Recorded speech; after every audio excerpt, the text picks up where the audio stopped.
ओम राधा कृष्णाभ्याम नमः। सभी भक्तों, सभी संतों, नाभादास जी को, उनकी रचना भक्तमाल को प्रणाम है। इसी ग्रंथ में महान भक्त कर्माबाई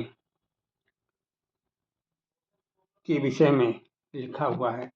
हम सब भाग्यशाली हैं जो भगवान के भक्तों के चरित्र गायन का अवसर भगवान की कृपा से हम लोगों को मिल रहा है। इस सत्संग सुधा में, आज की सत्संग सुधा में कर्माबाई के जीवन का कुछ अंश जो है चर्चा कर पाएंगे, क्योंकि कर्माबाई का जीवन बहुत विस्तृत, आश्चर्य और ईश्वर की भक्ति से भरा हुआ है। तो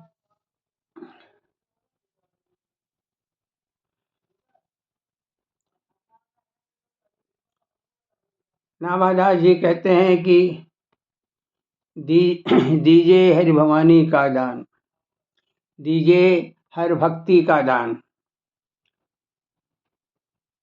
भज मिताई गौर राधे श्याम, जप हरे राम, मिताई गौर राधे श्याम। हरे राम, मिताई गौर राधे श्याम। यहाँ गौर शब्द पर थोड़ा गौर शब्द का मतलब गौरांग प्रभु से है, और गौरांग प्रभु चैतन्य जी के जन्म के पूर्व तक राधा और कृष्ण का अलग अलग विग्रह में पूजन होता था, लेकिन गौरांग चैतन्य प्रभु राधा और कृष्ण के संयुक्त स्वरूप थे।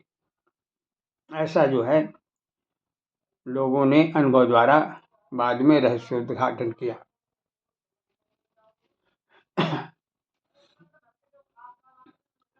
अब उन्हीं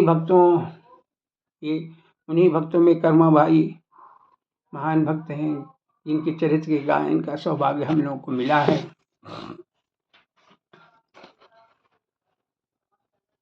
हर परिस्थिति में भगवान का कैसे स्मरण करें, ये प्रयत्न हम सबको करना चाहिए। हमें सफलता मिलेगी यदि ये भाव रहे कि हमारा जो है समर्पण प्रभु के ऊपर हो, और ये हम माने कि प्रभु की भक्ति, प्रभु के भक्तों की भक्ति या चर्चा बिना उनकी कृपा से नहीं हो सकता है। तो हम सबको तो यही कहना चाहिए कि सीताराम सीताराम सीताराम कहिए, जाहि विधि राखे राम ताहि विधि रहिए। सीताराम सीताराम सीताराम कहिए, जाहि विधि राखे श्याम ताहि विधि रहिए। भयंकर गर्मी हो या हाड़ कँपाने वाली सर्दी हो, सत्संग और भक्तों की चर्चा प्रेमियों के उत्साह को कम नहीं कर पाते हैं। ईश्वर जो है उन्हें अतिरिक्त शक्ति और भक्ति दोनों प्रदान करते हैं।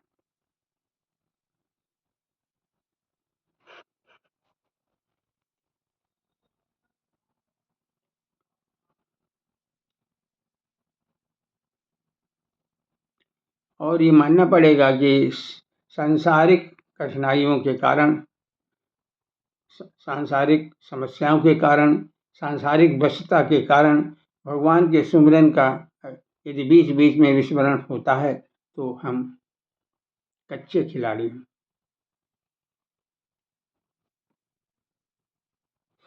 और इसमें भी भगवान से ही प्रार्थना करनी पड़ेगी कि चाहे जो कठिनाई हो, जो भी व्यस्तता हो, हम आपके सुमिरन से वंचित न रहें।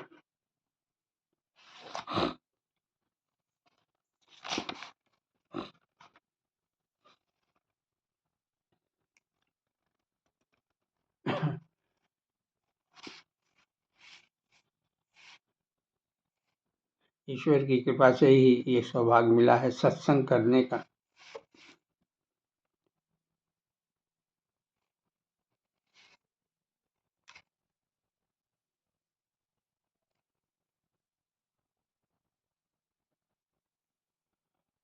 अब भक्तों के विषय में कहा गया कि जाट लोग हृदय के बहुत सरल होते हैं, इसीलिए भक्तों में धन्ना जाट हुए।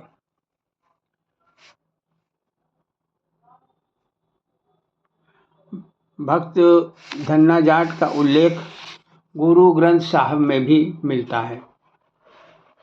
वहाँ कहा गया है, इस चीज का जो है उल्लेख किया गया है कि भगवान के परम भक्त धन्ना जाट हुए थे।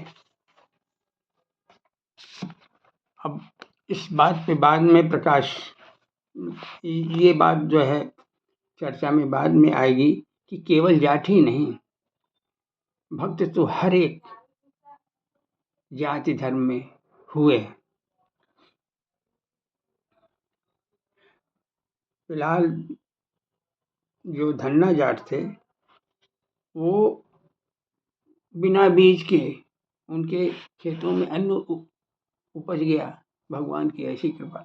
वो भक्ति में लगे रहते थे और अन्न क्या, एक तरह से सोना उपजा, इतना अधिक उपज हुई कि धन्ना जो है बहुत धनवान हो गया।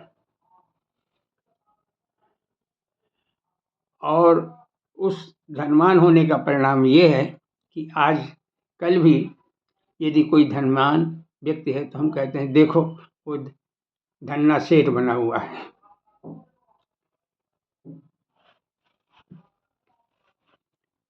तो ये तो हुई जाटों की बात।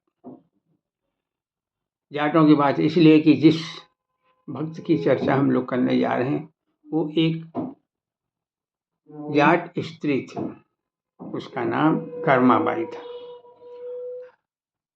कर्माबाई जिनकी खिचड़ी जगन्नाथ भगवान को आज भी भोग के रूप में अर्पित किया जाता है। सारे भोग भगवान को गोपाल मंत्र से अर्पित किया जाता है, किंतु प्रातः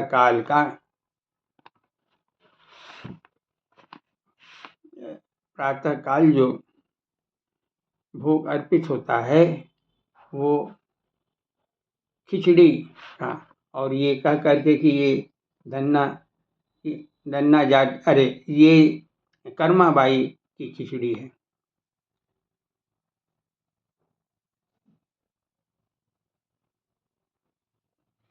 ये कर्माबाई, और ये परंपरा दर्शाती है कि इतनी महान भक्त थी कर्माबाई।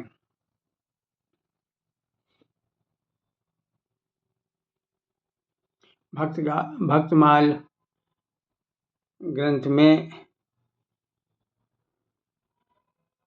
कर्माबाई के चरित्र का बहुत आदर के साथ वर्णन किया गया है। ऐसी बात नहीं कि केवल एक ही बिरादरी में भगवान के भक्त हुए हों। हमारी जात बिरादरी का कोई महत्व नहीं है कि हम ब्राह्मण हैं, क्षत्रिय हैं, वैश्य हैं, गुर्जर हैं, जाट हैं, शूद्र हैं। हमारे लिए महत्व ये है कि हम राम जी हमारे हैं। इस संबंध से हम सब भाई बहन, जितने भक्त हैं वो सब भाई बहन हैं, मित्र हैं, सत्संगी हैं।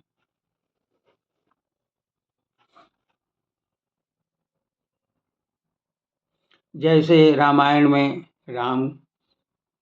भगवान राम की कथा है और भागवत में श्री कृष्ण की कथा है, वैसे ही भक्तमाल ग्रंथ में भगवान के भक्तों की कथा है। आज से लगभग 500 वर्ष पूर्व नाभा गोस्वामी महात्मा ने भक्तमाल ग्रंथ की रचना की थी। अपने गुरुदेव की कृपा से नाभा दास जी ने सतयुग से लेकर कलयुग में उनके समय तक लगभग सभी भक्तों के चरित्र का गायन लेखन उन्होंने अपने ग्रंथ भक्तमाल में किया था।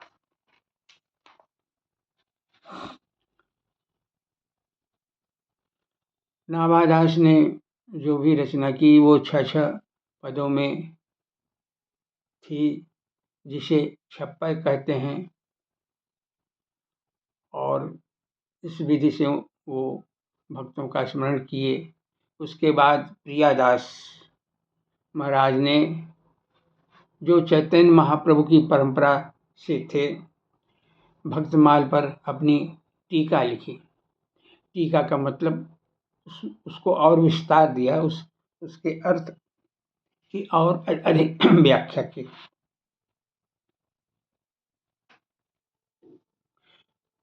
भक्तमाल में जिन भक्तों की चर्चा है, भक्तों ने भगवान को प्रत्यक्ष रूप से अनुभव किया और दर्शन भी किया।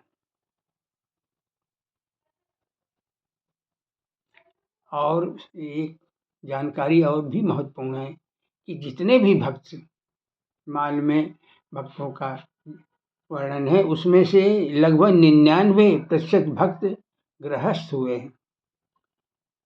हम लोगों के साथ इस समय बहुत साधन है, उस समय बहुत कम साधन थे, कोई साधन नहीं थे। मुगलों का काल था। उन विषम परिस्थितियों में भक्तों ने भगवान की भक्ति की और भगवान की कृपा से वो भक्ति कर पाए।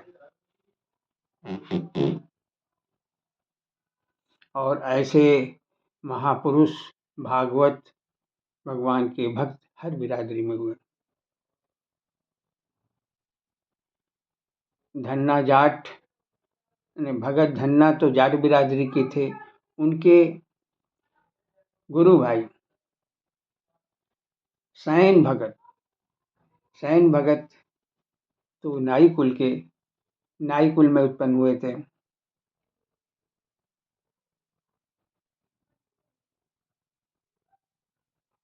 और वो इतने महान भक्त हुए कि नाभादास ने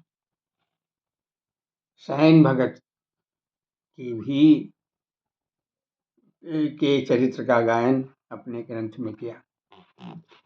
कबीरदास जुलाहा थे। सदना भगत कसाई था और गणिका वेश्या थी।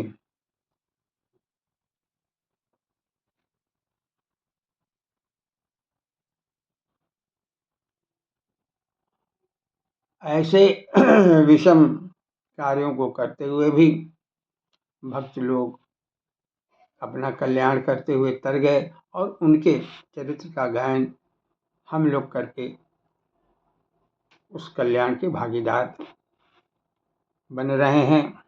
और जो भी इस सत्संग सुधा में सम्मिलित हो रहा है, वो भागीदार निश्चित रूप से रहेगा।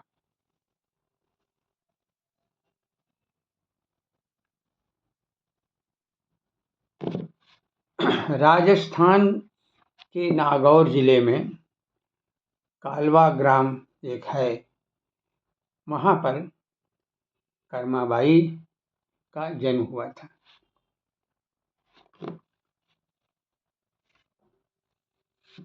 उनके माँ बाप एक साधारण किसान थे। पिताजी का नाम जीवन राम डूडी और माता का नाम रत्ना देवी था।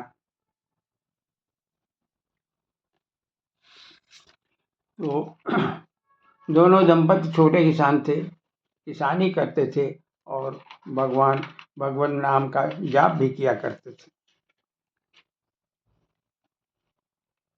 और इस तरह से उनकी जीवनी चल रही थी।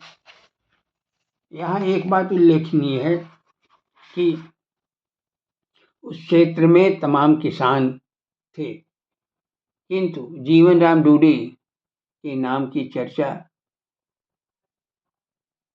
भक्तमाल ग्रंथ में हुई, क्योंकि अन्य किसान को भक्ति हरि नाम से कोई प्रयोजन नहीं था।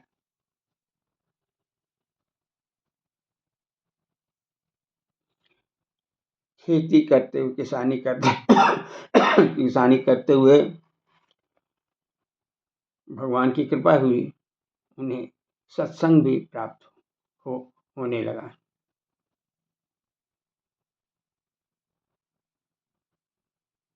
और सत्संग ऐसा जो है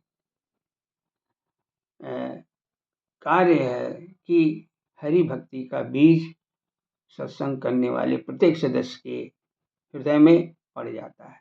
अब ईश्वर कृपा से जब अनुकूल वर्षा होती है, अनुकूल मौसम होता है, तो बीज अंकुरित होता है, अंकुरित होकर वृक्ष बनता है। और ये कार्य कब होगी ये तो प्रभु ही जाने।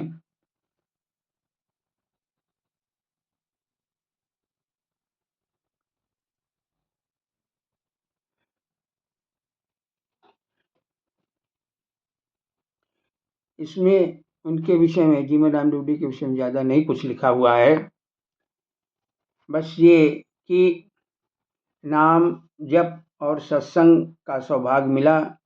गांव के एक पंडित जी आते थे, उनसे ही सत्संग उनका प्रारंभ हुआ।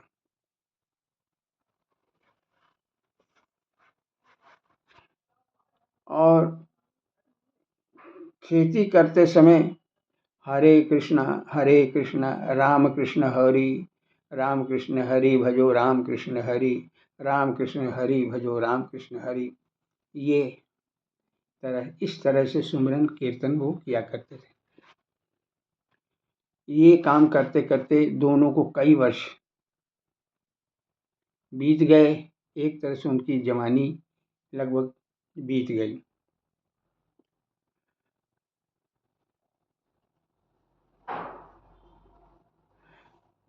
पंडित जी के आते थे, सत्संग भी होता था। उन लोगों ने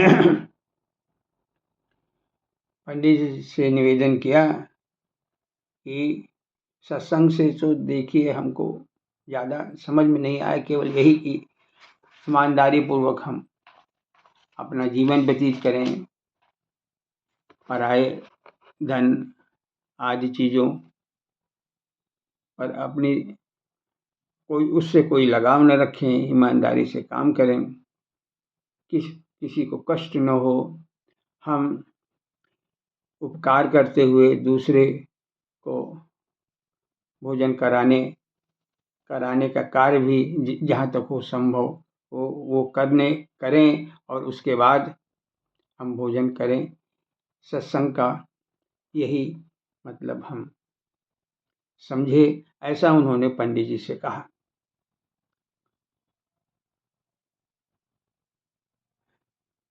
उन्होंने कहा देखिए आपके सत्संग से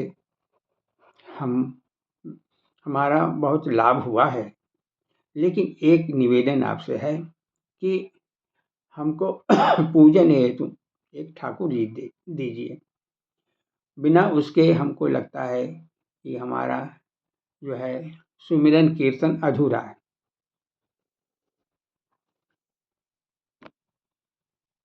और पंडित जी ने दंपति के लिए ठाकुर जी का विग्रह दे दिया। यहाँ एक बात और उल्लेख कर दें कि अभी तक कर्माबाई का जन्म नहीं हुआ था। वो सेवा करने लगे दोनों दंपति, समय बीतता गया। गर्भधारण की क्षमता, योग्यता या समय भी निकल गया था, किंतु हरि की इच्छा से रत्नी देवी ने गर्भ धारण किया और एक कन्या का जन्म हुआ, जिसका नाम कर्माबाई रखा गया। ग्रंथों के विवरण के अनुसार सन 1615 भाद्र कृष्ण पक्ष प्रतिपदा रक्षाबंधन के अगले दिन तथा जन्माष्टमी से 7 दिन पहले उस कन्या का जन्म हुआ था, अर्थात 20 अगस्त अंग्रेजी कैलेंडर के अनुसार 20 अगस्त 1615। यही भक्तिमती का नाम कर्माबाई।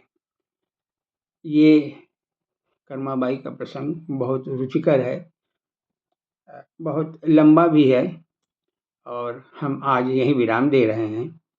बोलिए कर्माबाई भक्ता की जय। बाकी कल सम्मिलित करेंगे। कर्माबाई भक्ता को नमन।